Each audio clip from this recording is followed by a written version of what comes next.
ନଶାମୁକ୍ତ ଓଡ଼ିଶା ଅଭିଯାନ ଅଧୀନରେ ଝାରସୁଗୁଡ଼ା ପୁଲିସକୁ ପୁଣି ଏକ ବଡ଼ ସଫଳତା ମିଳିଛି। ଓରିଏଣ୍ଟ ଥାନା ପୁଲିସ ଚଢ଼ଉ କରି 5 କିଲୋ 644 ଗ୍ରାମ ଚୋରା ଗଞ୍ଜେଇ ଜବତ କରିବା ସହ ଜଣେ 66 ବର୍ଷୀୟ ବ୍ୟକ୍ତିଙ୍କୁ ଗିରଫ କରିଛି।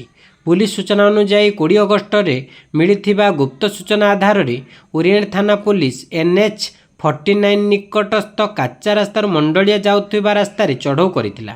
ଏହି ସମୟରେ ପ୍ଲାଷ୍ଟିକ୍ ବ୍ୟାଗ୍ ଧରି ସନ୍ଦେହଜନକ ଭାବେ ଠିଆ ହୋଇଥିବା ଜଣେ ବ୍ୟକ୍ତିଙ୍କୁ ପୁଲିସ ଅଟକାଇ ଯାଞ୍ଚ କରିଥିଲା। ବ୍ୟାଗ୍ରୁ ଗଞ୍ଜେଇର ଗନ୍ଧ ଆସିବା ପରେ ତଲାସି ଜାରି କରାଯାଇଥିଲା। ଗିରଫ ବ୍ୟକ୍ତି ହେଲେ ସଦାନନ୍ଦ ପ୍ରଧାନ। ସେ ଝାରସୁଗୁଡ଼ା ଜିଲ୍ଲାର ସଦର ଥାନା ଅଧୀନ କଟାପାଲି ଅଞ୍ଚଳର ମାଳିଡିହି ଗ୍ରାମର ବାସିନ୍ଦା।